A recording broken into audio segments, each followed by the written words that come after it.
falar de saúde, diabetes é o assunto de hoje no quadro Só Saúde. Aqui no estúdio, quem tira as nossas dúvidas é o Dr. Felipe Almeida, que é endocrinologista. Doutor, tem algumas perguntas aqui no WhatsApp do Mulher Demais. Você pode mandar a sua, inclusive, tá? No 991050400. Uma telespectadora disse que não quer se identificar, mas que está preocupada porque tem uma pessoa na família dela que tem diabetes, mas que ela acha que ainda está viva por um milagre, porque toma muito álcool, toma remédio de manhã, mas bebe à noite, até a cor da pele mudou. Parece que ele era uma pessoa morena, agora está branco. Isso tem alguma relação com a doença, doutor? Bom, geralmente o que tem que ver, né, se ele é um etilista é importante, porque o álcool, assim, ele provoca hipoglicemia. Mas, assim, se ele faz uso abusivo de álcool, provavelmente ele também não deve fazer um controle tão adequado do diabetes, né? Não deve, talvez, respeitar os horários de alimentação, que é importante. E uma coisa que tem que ver com a mudança em coloração da pele do paciente que é alcoolista é importante. A gente tem que investigar também se o paciente não tem algum grau já de cirrose hepática, ele pode estar tendo uma perca na função do fígado, entendeu? Então, assim, o diabetes, ele aumenta o risco cardiovascular. E o paciente etilista, né, que já tem cirrose, é importante dizer que a gente evita usar remédio para o diabetes. Porque tem muitos remédios do diabetes, eles podem também prejudicar o fígado. Entendi. Então, quando o paciente ele já tem uma lesão no fígado importante, a gente prefere usar insulina para o paciente do que usar a medicação.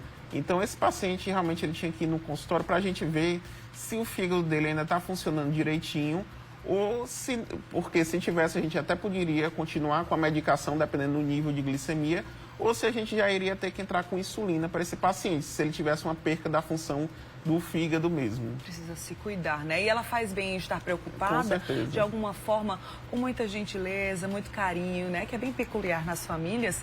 Conversar com essa pessoa, Exato. dizer, valoriza aí tua vida, né? Exato. Principalmente.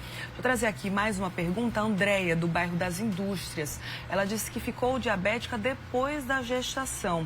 Ela faz dieta, toma insulina, mas não baixa, está sempre alta. O médico sempre aumenta a dosagem, mas continua sempre alta. Ela fala, não sei mais o que fazer. Algo muito comum também acontecer, né, doutor? A diabetes aparecer na gestação? Exato. Depois... Esse é o nosso terceiro tipo de diabetes, que a gente chama de diabetes gestacional. Sim. Até mandando, agradecendo as ginecologistas aqui pela confiança, porque eu recebo vários pacientes encaminhados pelas diversas ginecologistas aqui de João Pessoa, gestantes, para fazer o acompanhamento da diabetes gestacional. É uma paciente também que eu gosto muito de acompanhar. Então, assim, durante a gestação, a paciente ela tem várias alterações hormonais, fora o ganho de peso. Começa naquele, eu tenho um desejo da gestante, eu tenho que comer mais coisa, e vai ganhando peso. Eu sempre falo para as minhas pacientes gestantes que tem que ter cuidado com o ganho de peso, porque o ganho de peso tem, como eu já citei aqui anteriormente, tem um maior risco da paciente se tornar diabética. Então, essas pacientes que têm diabetes durante a gestação, a maioria, cerca de 80%, consegue se curar após ter o parto. Mas 20% dessas pacientes, ou seja, a cada 10, 2 vão se tornar diabéticas e a gente vai ter que ficar continuando o acompanhamento.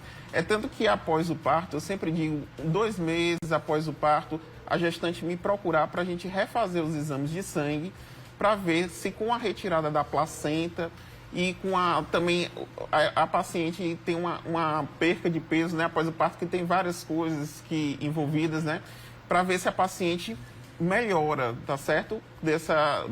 Melhora da questão da glicemia. Mas, assim, como eu falei, infelizmente, 20% dessas pacientes vão se tornar diabéticas definitivamente. Aí precisa ter esse tratamento contínuo. Exato. Né? Então, durante a gestação, tem que procurar o endocrinologista. Geralmente são as ginecologistas que me encaminham as pacientes. E aí a gente faz o acompanhamento. Quando a dieta não resolve, em alguns casos a gente tem que usar insulina para essas gestantes também, para conseguir controlar os níveis de glicemia delas. Muito bem. A Laudiceia de Mangabeira 4 pergunta o seguinte, eu gostaria de saber se é verdade que comer doces demais causa diabetes e também se tem alguma relação com a mudança de humor, se a pessoa fica muito irritada com o diagnóstico, doutor. Assim, como eu falei, o doce, o açúcar em geral, o carboidrato, simples, que o nosso organismo adora carboidrato simples. Eu sempre falo, o nosso cérebro é quem mais gosta. Por isso que dá aquela sensação de prazer na hora que come um doce, né? Diferente do salgado. E quando sente aquela sensação de prazer, mas tem uma peculiaridade, ele não sacia. Você vai numa festa de criança, você morre de comer aqueles docinhos, mas a pessoa continua sentindo fome. Quando é que a pessoa para de sentir fome? Quando começa a comer um prato de jantar, de comida normal, ou um salgado, aí sim que a pessoa se sacia. Então, enquanto vai comendo os docinhos, a pessoa não se sacia. Por isso que muita gente come 20 docinhos numa festa de criança. Ainda tem gente que leva os docinhos para casa também para completar. Por isso tem que ter muito cuidado, né, doutor? Cuidado demais. A Elecilda de Sapé, obrigada também pela sua participação. Ela disse que é diabética tipo 2 e está com muita dor na coluna, na costela. Quer saber se pode ter alguma relação, doutor? O diabetes tipo 2, ela geralmente não tem associação com dor na coluna, não. Mas assim, o que é que eu penso que poderia ser a causa? O diabetes, ele está muito associado a, como a gente falou, novamente voltando ao ganho de peso. Vocês estão vendo que a gente volta e a gente cai na obesidade como um grande fator de risco. Verdade. Eu sempre falo, o indivíduo obeso é como se fosse, você pega um carro vazio, está só o motorista. A suspensão do carro fica tranquila, é só a coluna, a suspensão do carro. Agora imagina um carro, o pessoal indo para o São João, entra 6 pessoas dentro do carro, até sem ser permitido. Imagina a suspensão do carro, como é que vai ficar? Sim. Então, essa suspensão, imagine que é sua coluna. É a mesma coisa do seu peso. É o indivíduo que é magro, que tem a coluna ereta, que tem um menor risco. Claro que o indivíduo magro pode ter risco de ter também hernia de disco, mas tem uma menor probabilidade do que o indivíduo que é obeso. E também assim, então é fundamental que a gente volta e a gente cai na obesidade. Por isso que eu sempre falo que a obesidade é uma doença que as pessoas não percebem e que acham até bonitinho, aquela criança está mais fofinha, tudo. Acabou. Hoje em dia a obesidade é considerada doença. Se você é um indivíduo obeso ou com sobrepeso, tem que procurar o seu endocrinologista também para a gente fazer um tratamento de obesidade. Que tem drogas que a gente utiliza também para o diabetes e que servem também para a obesidade. A gente está tendo resultados fantásticos em relação à perca de peso. E um exemplo deles, até o pessoal está sabendo muito, está muito na moda, o Ozempic, o Saxenda também. São as duas drogas que a gente está utilizando muito e está tendo bons resultados com os pacientes na perca de peso. Foi ótimo você falar sobre esse assunto, doutor, porque a Mila está acompanhando a gente em Minas Gerais. Certamente através do canal da TV Correio no YouTube, ela quer saber a sua opinião sobre isso, né? Sobre essa medicação que é injetável, que é indicada para pessoas com diabetes, mas que muitas pessoas estão usando para a perda de peso. Se tem alguma contraindicação, se está permitido, se faz efeito. E aí, doutor? Eu acho as duas medicações, tanto o Ozempic como o Saxenda que a gente utiliza, que são ferramentas que a gente utiliza para perca de peso, excepcionais, tá entendendo? E são drogas que fazem, a gente está tendo perca de peso considerável nos pacientes. Sendo que, infelizmente, o valor ainda é muito alto, né? Todo mundo que tem acessibilidade a essas medicações.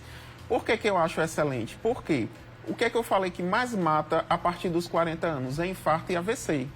E a obesidade dele está no centro de uma síndrome chamada síndrome metabólica, que está associada à pressão alta, o diabetes, o colesterol alto, aumento da circunferência abdominal. Isso tudo forma essa síndrome, a síndrome metabólica. Então, você combatendo a obesidade, você vai melhorar a pressão, vai melhorar a glicemia. Veja quem você conhece que era obeso e fez uma cirurgia bariátrica, que obteve uma perca de peso importante, chegou até a normalizar o peso.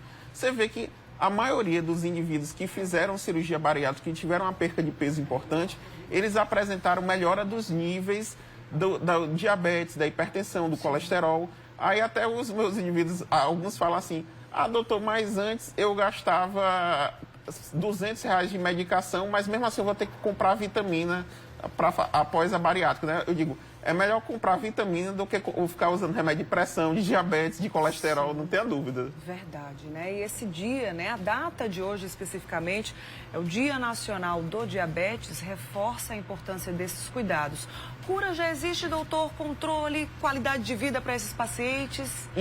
Infelizmente, cura não existe, mas o que existe é controle. Eu sempre falo para os indivíduos, infelizmente, vocês têm que se adaptar à doença que você tem. Você sabe que cada pessoa que tem uma doença diferente, independente de ser diabetes ou não, sabe que tem uma limitação. Mas eu acho que a maior limitação que nós temos é a nossa cabeça. Porque às vezes a gente tem várias limitações e vive uma vida bem melhor do que uma pessoa que não tem limitação nenhuma. Então, eu acho que tudo depende de você. Se você tem alguma limitação, você tem que se adequar e levar uma vida, no medida do possível, uma vida boa. Então, realmente, nossa maior limitação somos nós mesmos. Doutor, obrigada pelas orientações, uma boa semana, até a próxima, viu? Eu que agradeço, estou à disposição de qualquer uma próxima. Combinado, muito obrigada. #partiu